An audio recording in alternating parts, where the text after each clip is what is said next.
broadcasting from Dallas, Texas, via Thriller X, and supported by listeners like you. Bitcoin, maximalism, hard money, interviews, fighting, memes, panels, promises, truth, and lies. Keeping you up to date on everything Bitcoin. Welcome to Thriller, BitBlockBoom.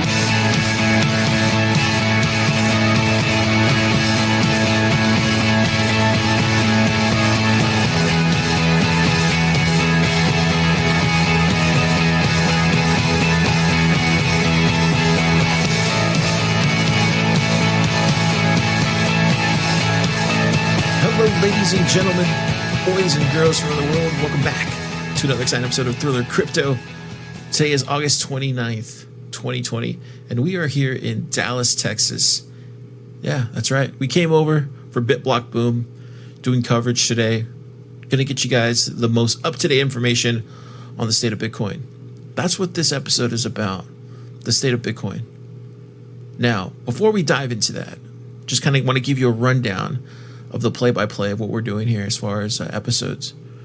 Today is going to be a special episode here based around Parker Lewis's presentation. He literally knocked everybody back in their chairs. Everybody's minds exploded this afternoon. It was right after lunch. And his presentation was called Gradually, Then Suddenly. And we're going to talk all about that today in the podcast. And then maybe, I would say probably tomorrow, I'll drop the other episode, which is basically a recap of the entire day conference events. So let's dive into this, the state of Bitcoin, because I think most people, and me especially, I was surprised just how much innovation is happening on Bitcoin. But not only that,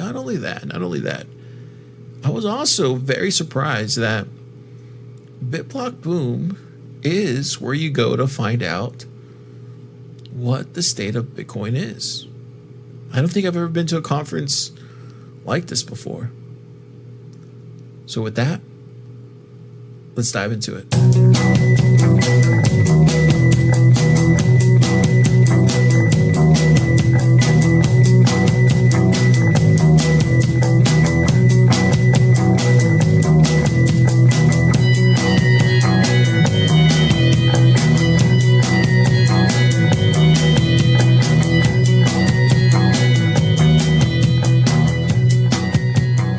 Parker Lewis is the head of business development at Unchained Capital. If you don't know what Unchained Capital is, it's a Bitcoin financial services company based out of Austin, Texas. And they offer multi-sig custody services as Bitcoin-backed lending and among other financial services. He recently wrote a series on Bitcoin called Gradually, Then Suddenly. And it overall tries to help explain why Bitcoin exists, right? And how it works for those less familiar, but who are interested in learning more. Now, I think myself included, I really wasn't expecting to learn anything today. And I shouldn't say that so arrogantly. But, for the most part, and a lot of you can attest to this, I cover this all the time, like every day, every single week, month to month, every year. So there's really no information out there that I haven't, found out. But what Parker Lewis has done is taken over kind of the running themes that are going on right now in the space. And he's able to gather these themes and put them together in a presentation that is a flat-out sledgehammer that really lets you understand at a fundamental level exactly where we are headed as far as dollar debt in the United States. And he hits you in the mouth with this, and you're kind of left wondering, like, you knew this. We talked about this, and really hit you with it and let you understand, like, what in the actual fuck is happening. And And he did this. It was brilliant. It literally was worth the drive. I'm not saying this because, trying to flatter the guy, but it literally was worth the drive here to Dallas from Austin. And it literally was worth, everything else. If there was nothing else from this conference that you get from me these next 2 episodes, please understand how important this presentation is. I'm just gonna say that. I can't play all of it because it's Gary Leland's production, right? So I'll play as much as I can without getting in trouble, and I'll also post in the show notes where you can find the full presentation. But he literally, changed a lot of minds in that room who were already Bitcoiners, but didn't know the degree of how serious this probably is. And for me especially, there is some facts in here when he goes into the $78 trillion debt that the United States is currently in. And so there's just a lot of dollar denominated debt, and he gets into that stuff. And a lot of this stuff we kind of already knew, but there's just some macro stuff that you really can't paint a picture unless you know exactly where to find this stuff. And so I'm so glad and so almost like relieved in a way that he is able to put this in perspective and delivered it in such a profound way. So take a listen.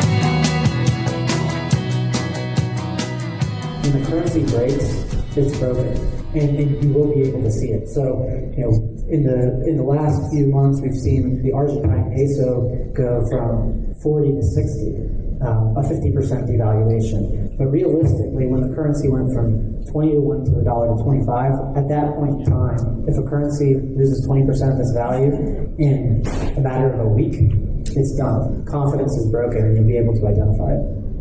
And once confidence is broken, it's Pandora's box. You can't put it back in.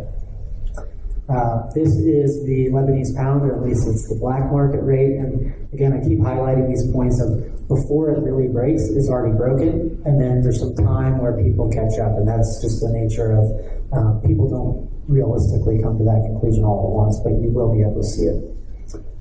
This is the Turkish lira, same thing. Again, I'm not highlighting the point where it really breaks. It's highlighting the point that, prior to that, and then highlighting the fact that even further back from that is when the history was actually written that prevented it from being anything other than inevitable.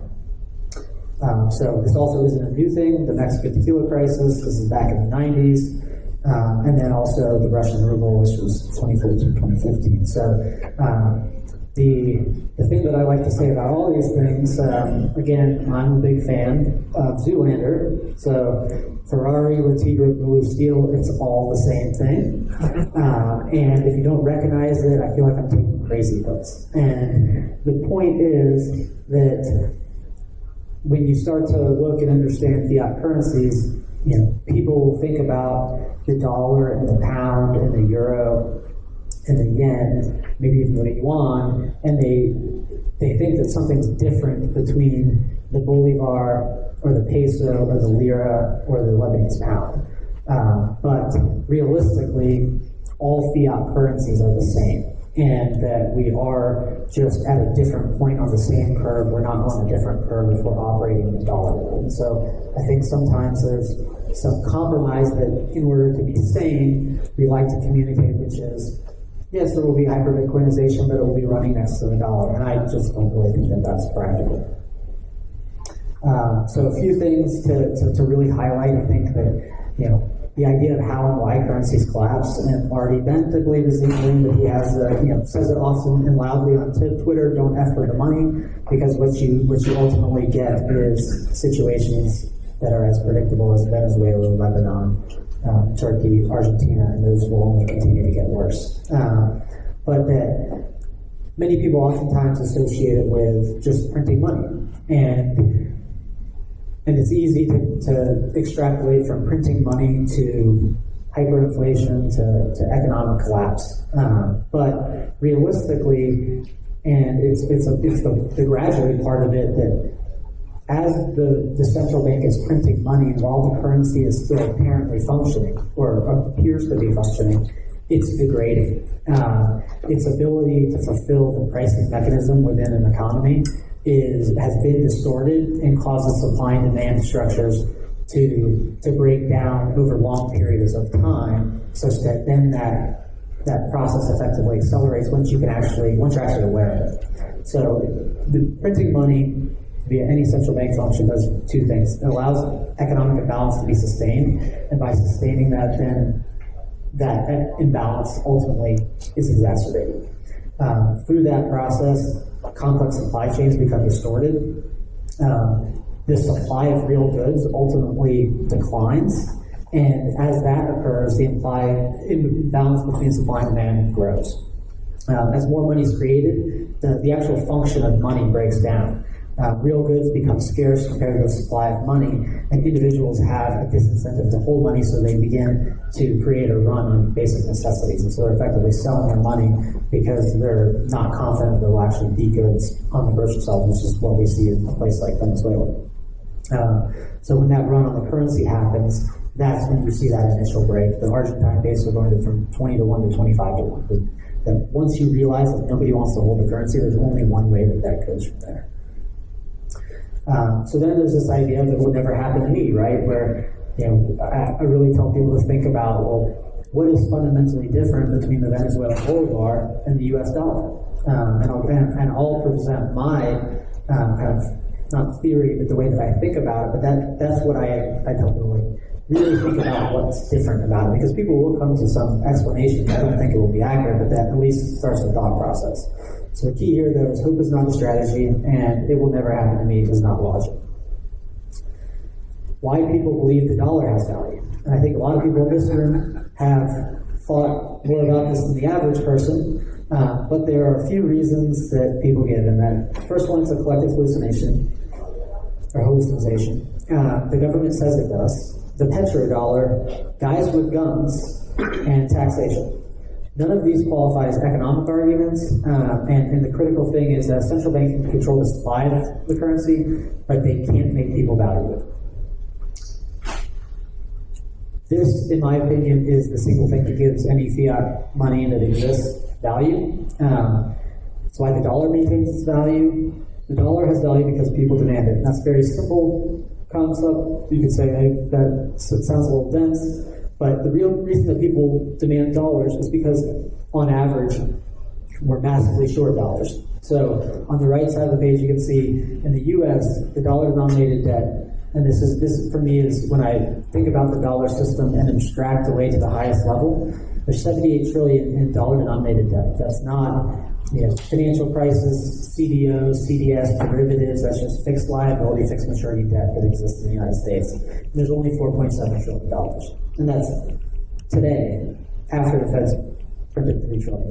So this dynamic, the difference between debt and the actual dollars, is why the Fed can print a massive amount of money and not have the currency immediately collapse, because we are still massively short dollars. So after that happens, each dollar is still owed 16 to 1. So for every dollar that exists, 16 people effectively that have obligations need to demand dollars in the future.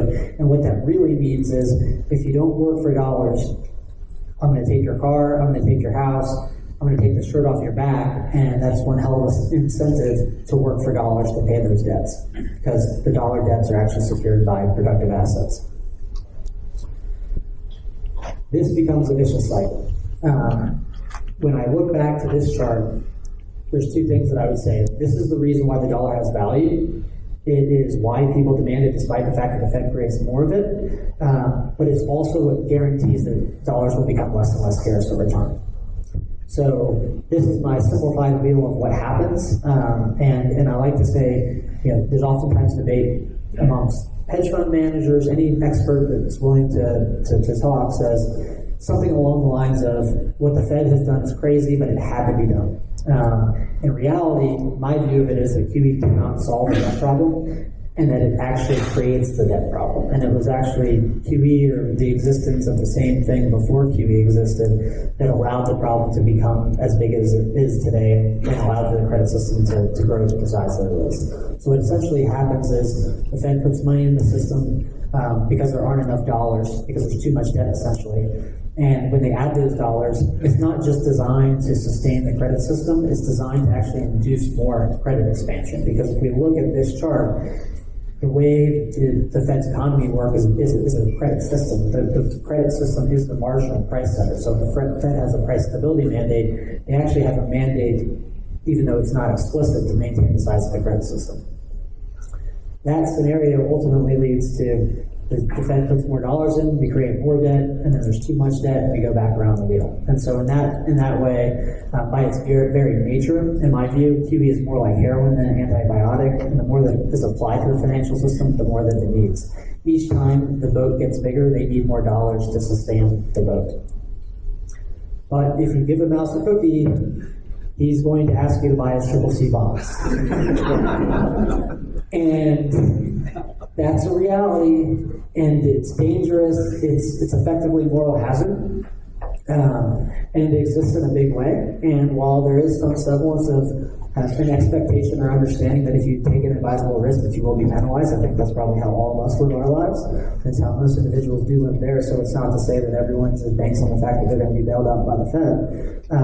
But when you introduce moral hazard, that it creates broken incentive structures that allow for in aggregate risk taking to happen that wouldn't otherwise happen.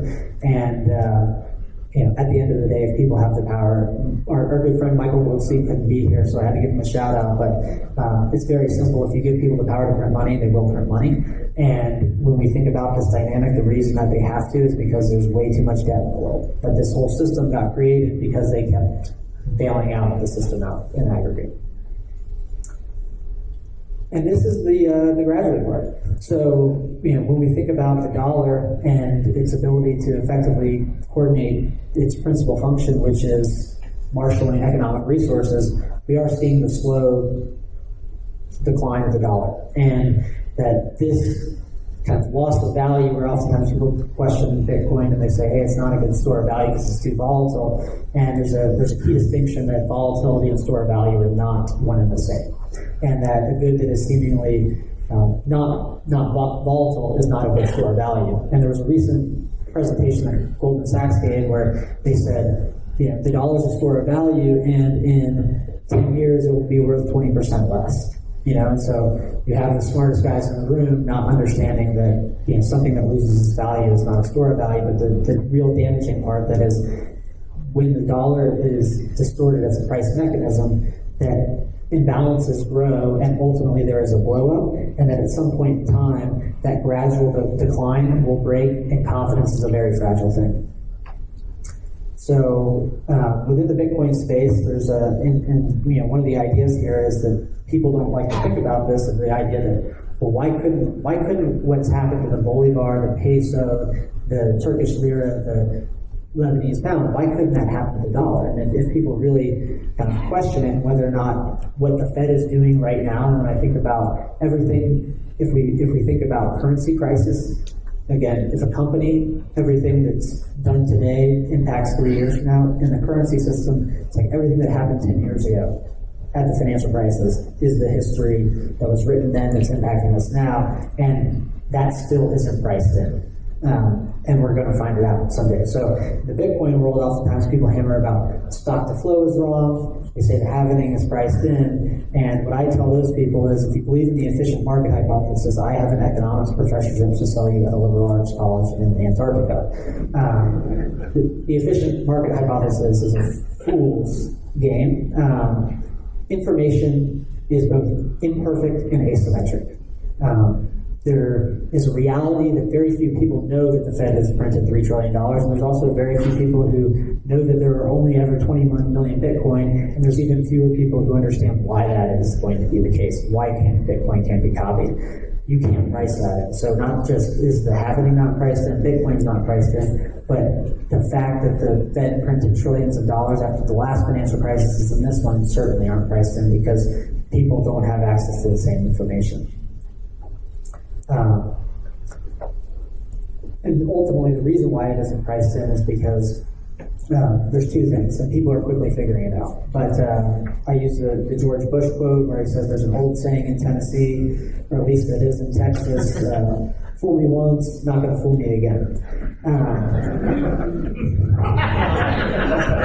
And this is the not going to fool me again chart.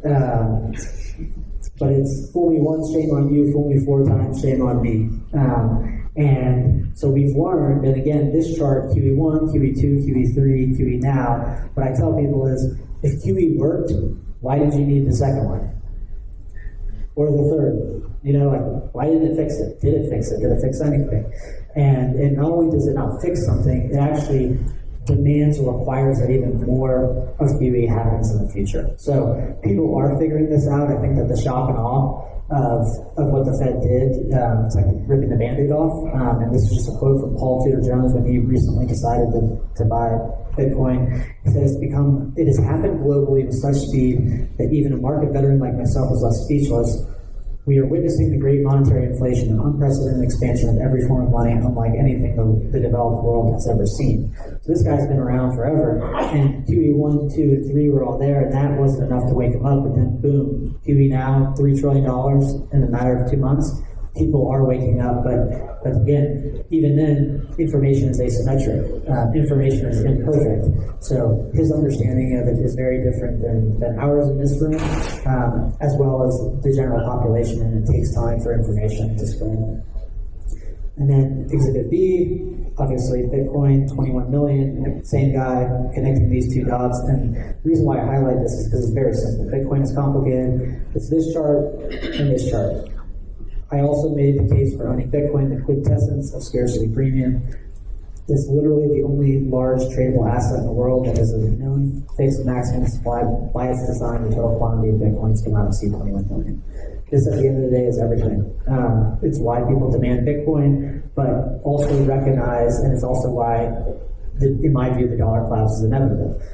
Anytime that somebody demands to store their value in Bitcoin that would otherwise participate in the dollar economy is opting out of this. It's directly competing, and Bitcoin is going to get more and more mind share because of 21 million ever. When I think about that from an economic fundamental perspective, though, it is the value of any good will trend towards its marginal cost to produce. And this, when I go back to say, Ferrari, Latigra, Blue Steel, they're all the same. When I think of, I could certainly explain readily why the Fed is different than Maduro's Venezuela. But the least common denominator about the currency is all fiat currencies have a marginal cost to produce of 0 by the central bank. How they choose to do that can be different, and they can, quote, be managed more or less effectively. The end game is the same because of that hard fact. And because of the quote that our friend Michael Goldstein said, which is, if people can print money, they will print money. And so when you compare that to the reverse, that the marginal cost to produce $1 or a bolivar or a pound or a yuan or a yen is 0, and correspondingly that means the supply is infinite. Bitcoin is the opposite. In a terminal state, its marginal cost to produce is infinite because at a point in time around 2140, there won't be any more Bitcoin that are issued, and people won't be able to produce any, so therefore there's infinite cost to produce. Those two systems can't coexist. People inevitably will demand one over the other. And once a critical mass of people do opt out, again, there are flaws inherent to all fiat systems that, independent of Bitcoin, would cause deterioration, like we see in Venezuela or Lebanon. But then when it's competing with Bitcoin, there is a better option out there. And that's why, even though it can be a little bit, terrifying and depressing to think about the dollar's collapse, it's not dystopian. It's the light at the end of the tunnel. And that acceptance is the final stage of grief. Because it's one of those things where it's like, well, shoot, if the dollar's going to, ultimately collapse, it's like, well, if we've been talking about hyper-Bitcoinization, it's the other side of the same coin. So it's just one side that we don't like to think about. And in my view, I don't spend a lot of time worrying about it because Bitcoin is such a big source of optimism. If Bitcoin didn't exist, there wouldn't be a currency for the whole world to fall back to when legacy currencies do fail, because those currencies would fail independent of Bitcoin or not. And that with that hard money, first form of money that has a finite, scarce supply, that is what the entire world will shift over to, and that will reboot the global economy. And it really is, in my personal opinion, the 21 million makes Bitcoin inevitable, and it's the light at the end of the tunnel. Yeah, I mean, there's just so much more. And like I said, I'll put the whole video in the show notes, a link to it. But this bar none was the absolute presentation to hear. And don't get me wrong, there was a lot of great speakers and presenters that came on today. So that's not taken away from any one of those people. But this was a speaking to hear for sure. And I will let you in on a little side thing, because he answered questions to the audience afterwards. And there wasn't a lot of people asking the right questions, but there was one particular person, and he said, "Hey Parker, so when do you think this is all going to happen? Like, when do you see this hyper Bitcoinization happening? Like, what is your time frame? Like, when do you see this occurring?" And that's like one of the running themes of what we're always trying to get our finger on, right? And he gave a very, reasonable answer. And he said that no one has a time machine, or has their fingerprint on the exact time when this is going to occur. But we do know that stuff is going to happen. And so he says, hypothetically, we knew that there was going to be some kind of downturn this year or next. And lo and behold, COVID happened. So we were ready for it, right? He also said, like, with this, for example, let's say hypothetically there's an earthquake, that hits California. This is what he said. There is a possibility that causes this whole US dollar to collapse, or that's the event that causes everything to start falling like dominoes. He says, so he can't give you a time frame, but he can tell you that in his research that this is going to happen. And that was a scary thing. And then I think a person after him pressed him for a time frame. He said a reasonable enough time frame is 10 years. That's what he said. He said probably by 2030. Yeah, it's going to be a horrible decade for sure. Okay.